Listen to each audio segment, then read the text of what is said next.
Hey, and welcome to Bold Voices. My name is Anthony, and this is where I will be exploring and talking about different types of topics involving personal experiences, social justice, and the fight for equality. So, today I want to focus on two things: criticism around California's law protecting kids from being outed by schools, and this ridiculous idea that exposure equals conversion, which is used to silence and erase our community's voices and visibility. So I want to break this down, share my experiences, and also just talk about how parents can do better, because at the heart of this issue are kids who really want to feel safe, loved, and accepted for who they are.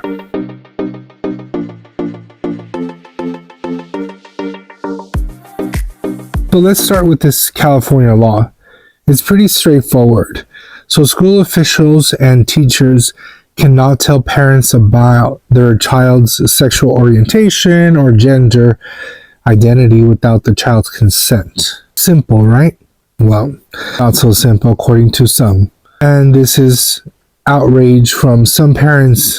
You hear things like, the school is overstepping, the government has no say in this, they're taking my rights away as a parent.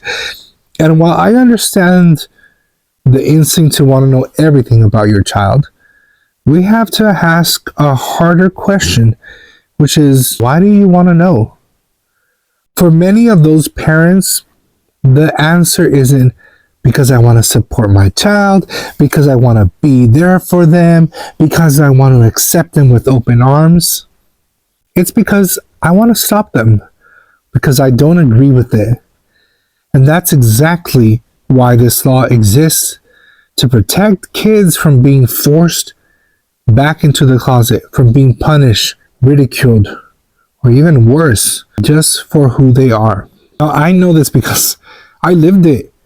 Growing up, I knew I was gay by the time I was probably 10 or 11. Back then, I didn't have the words for it, but I felt it in my body, in my soul, in my mind. I felt different. I would feel these butterflies anytime I saw another boy I thought was cute. My home was not a safe space to even express my thoughts or my feelings, because my parents made it clear without even saying a word that being gay was unacceptable and was wrong. Growing up, I remember being called all kinds of slurs by my own family: faggot, sissy, puto. And sometimes some of this was just for wearing the wrong color shirt or not acting masculine enough. They knew I was different, and they punished me for it. Later, when I came out much later to them, they took me to conversion therapy, to psychiatrists who would make me right. It just made me feel more wrong. I felt like I was not good enough. I was broken.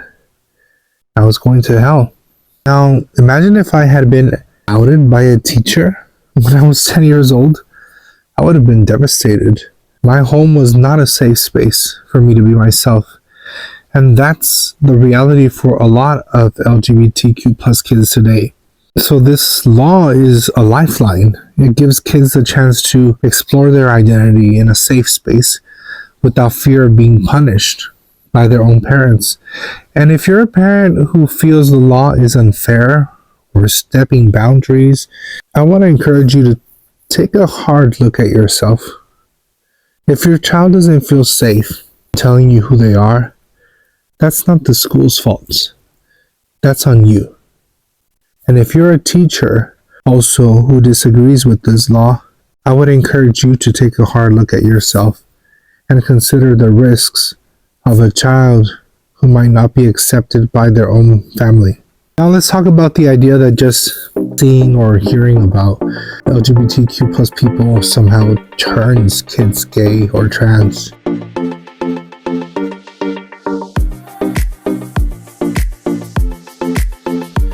It's just one of the most ridiculous arguments I've ever heard, and however, it's everywhere. The right and conservatives are constantly complaining about the gay agenda, that things are being shoved down their throats. Come on, why y'all so obsessed with shoving things down throats? But anyways, we see it all the time. Conservatives losing their minds because a cartoon character is wearing a dress, because there was a same-sex kiss in an animated movie, or because there's a trans character in a TV show. They call it the gay agenda, as if there's some master plan to brainwash kids into being gay or trans. That's what we do. Every single week we meet up on Fridays at 8 p.m. and just talk about how we're going to make more kids gay. Let me tell you something. I grew up in an environment where there was zero LGBTQ plus representation. My family was ultra religious. Let's get real. I was ultra religious. And all the media I consumed was straight. Heterosexual couples everywhere. Movies, TVs, commercials, the Bible, everywhere. And yet there I was, a kid, realizing that he was different in the middle of all of that. Now, if exposure worked the way these people think, I would have turned out straight as an arrow. But that's not how it works. The truth is that these people don't actually believe that exposing kids to the gay agenda converts anyone. What they want is for LGBTQ plus people to go back in the closet. They don't want to see us. They don't want their kids to see us. They want to pretend we don't exist. And that's the real issue. It's not about protecting their kids from conversion or from the gay agenda. It's about silencing our community and erasing our existence. But representation matters, because when kids see themselves reflected in media, it tells them they are not alone, and it gives them hope. And for straight or cisgender kids, it teaches empathy and understanding. The idea that someone can be turned gay or trans is just absurd. Being gay or trans isn't a choice or a trend. It's just who people are.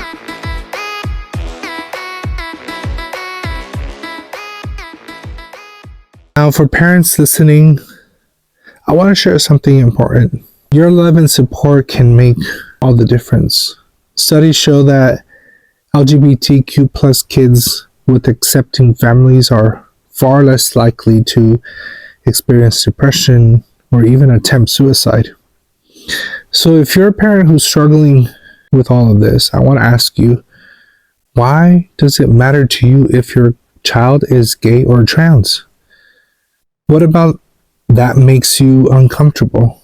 If you're against this law in California, I want you to ask yourself, why do you want to know if your child is using different pronouns or identifying as gay at school? If your answer is because I don't agree with it, because it needs to stop, because I'm going to stop it, because it's wrong, then you need to take a real back step, because this isn't about you. It's about your child and their safety. Instead of trying to change or fix your child, maybe you should focus on loving and supporting them, educating yourself and learning. Because if you don't, they'll stop coming to you. They'll shut you out, and you will eventually lose any relationship with them. Just ask me. So I want to end with a thought on progress. With every step forward, with every progress that is made, there's always pushback. And we're seeing that more and more recently. The more visible and accepted LGBTQ plus people have become, the louder the opposition has been getting. But we have to keep pushing forward, because visibility does matter and representation matters. Every time we tell our stories, every time we show up and live authentically, we're making the world safer for the next child, for the next generation. And for parents who might be struggling with this. I'm your teacher. Mr. Mendez is here teaching today, and here's some homework for you. Reflect on your fears. Ask yourself why you feel the way you do. And if your answer is rooted in fear, bigotry, hate, or ignorance, I want you to take the time to learn. Your child's life and your relationship with them depends on it. So thank you everyone for listening today. I know this was a heavy topic, but it's one that needs to be discussed. And if you're an LGBTQ plus person who's struggling right now, know that you're not alone. If you're a parent or an ally who wants to learn and grow, thank you for doing the work. I'd love to hear your thoughts. So comment on this podcast, and until next time, take care of yourselves and each other.